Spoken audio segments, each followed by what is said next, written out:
الحمد للہ رب العالمین والصلاة والسلام علی رسولہ النبی الکریم وعلی آلہ واصحابہ واہل بیتہ اجمعین، اما بعد۔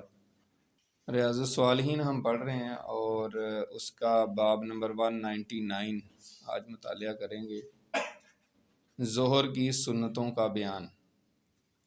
حضرت عبداللہ بن عمر رضی اللہ تعالیٰ عنہ بیان فرماتے ہیں کہ میں نے رسول اللہ صلی اللہ علیہ وآلہ وسلم کے ساتھ ظہر سے پہلے 2 رکعتیں اور ظہر کے بعد 2 رکعتیں پڑھی۔ بخاری اور مسلم، یعنی بخاری اور مسلم کی متفقن علیہ حدیث ہے۔ حضرت عبداللہ بن عمر بیان فرما رہے ہیں کہ انہوں نے نبی کریم صلی اللہ علیہ وسلم کے ساتھ ظہر کے فرض ہیں اس سے پہلے 2 سنتیں پہلے بھی پڑھی اور 2 سنتیں بعد میں بھی پڑھی۔ تو اس کی کیا تشریح ہے کہ ابھی اگلی حدیث میں پڑھتا ہوں تو پھر دونوں کی وضاحت ہو جائے گی۔ اگلی حدیث ہے، حضرت عائشہ رضی اللہ تعالیٰ عنہا بیان فرماتی ہیں کہ نبی کریم صلی اللہ علیہ وآلہ وسلم ظہر کی نماز سے پہلے 4 رکعت پڑھنا نہیں چھوڑتے تھے، یعنی انہیں پابندی سے ادا فرماتے تھے۔ یہ بخاری شریف کی حدیث ہے۔ تو اس پہ جو محدثین ہیں انہوں نے جو اس کی تشریح کی ہے وہ یہ کہتے ہیں کہ یعنی 4 سنتیں بھی حضور پاک صلی اللہ علیہ وسلم سے پڑھنا جو ہے نا وہ ثابت ہے، اور نبی کریم صلی اللہ علیہ وسلم جیسے حضرت عائشہ کہہ رہی ہیں کہ ہمیشہ پڑھتے تھے اور اسی پر ہم عمل کر کے جو ہے نا 4 سنتیں پڑھتے ہیں۔ لیکن حضرت عبداللہ بن عمر نے 2 سنتیں بھی پڑھتے ہوئے دیکھا ہے آپ صلی اللہ علیہ وسلم کو ظہر سے پہلے۔ تو کبھی یعنی اس کی تشریح میں علماء نے لکھا ہے کہ کبھی آپ کے پاس ٹائم کم ہو تو آپ ظہر سے پہلے 2 سنتیں بھی پڑھ سکتے ہیں۔ یعنی فرض کریں 2 منٹ رہتے ہیں یا 2.5 منٹ یا 3 منٹ رہتے ہیں اور آپ سمجھتے ہیں کہ اس میں 4 رکعتیں نہیں پڑھ سکتا تو آپ 2 رکعتیں بھی سنت پڑھ سکتے ہیں۔ تو اس کا یہ مطلب ہے۔ اگلی حدیث ہے، حضرت عائشہ رضی اللہ تعالیٰ عنہ بیان فرماتی ہیں کہ نبی کریم صلی اللہ علیہ وآلہ وسلم میرے گھر میں ظہر کے فرضوں سے پہلے 4 رکعت پڑھتے، پھر باہر تشریف لے جاتے اور لوگوں کو نماز پڑھاتے، پھر واپس تشریف لا کر 2 رکعت ادا فرماتے۔ وہی یعنی ظہر کے بعد فرضوں کے بعد پھر 2 جو رکعت سنت ہے وہ پھر گھر میں نبی صلی اللہ علیہ وسلم ادا فرماتے۔ اور آپ صلی اللہ علیہ وآلہ وسلم لوگوں کو مغرب کی نماز پڑھا کر پھر میرے گھر تشریف لاتے اور 2 رکعت پڑھتے، اور لوگوں کو عشاء کی نماز پڑھاتے اور پھر میرے گھر تشریف لا کر 2 رکعت ادا فرماتے۔ یہ مسلم شریف کی حدیث ہے۔ سمجھ آ گئی ہے نا؟ یعنی ظہر کے بعد بھی 2 رکعتیں گھر آ کے پڑھتے۔ نبی پاک صلی اللہ علیہ وسلم کی سنت ہے ظہر کے بعد ہم 2 رکعتیں سنت پڑھتے ہیں، ٹھیک ہے نا؟ اسی طرح جو ہے نا مغرب کے بعد، اسی طرح عشاء کے بعد، ٹھیک ہے۔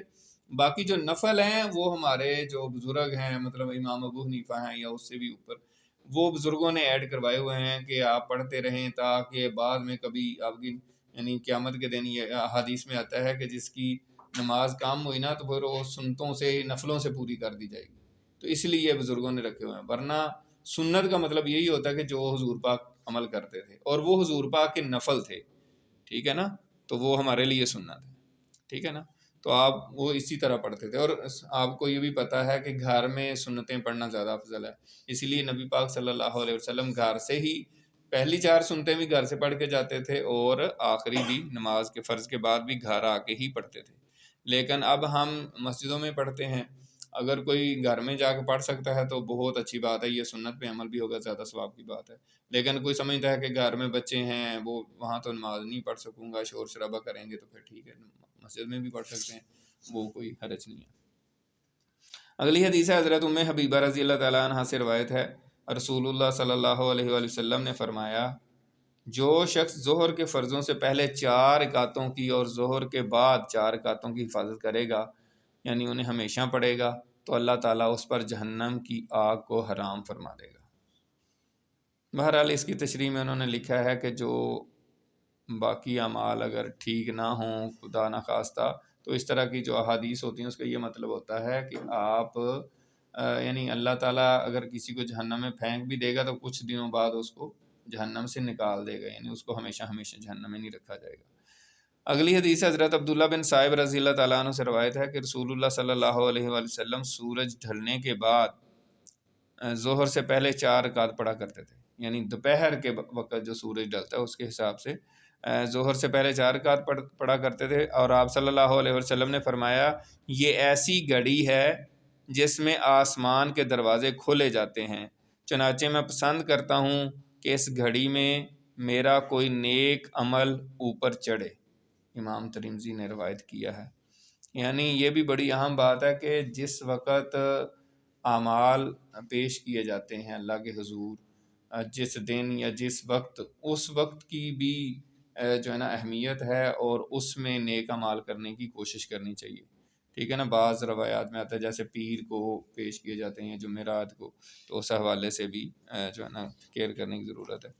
اگلی حدیث جو ہے حضرت عائشہ رضی اللہ تعالیٰ عنہ سے روایت ہے کہ نبی اکرم صلی اللہ علیہ وآلہ وسلم جب ظہر سے پہلے 4 رکعتیں نہ پڑھ سکتے تو انہیں ظہر کے فرضوں کے بعد پڑھتے تھے، جیسے ہماری بھی کسی کی 4 سنتیں جو ظہر کی رہ جائیں تو پھر بعد میں پڑھتے ہیں، تو یہاں پہ یہی ہے کہ فرضوں کے بعد، یعنی فرضوں کے بعد پہلے 4 سنتیں پڑھ لیں اور اس کے بعد باقی نماز پڑھ لیں۔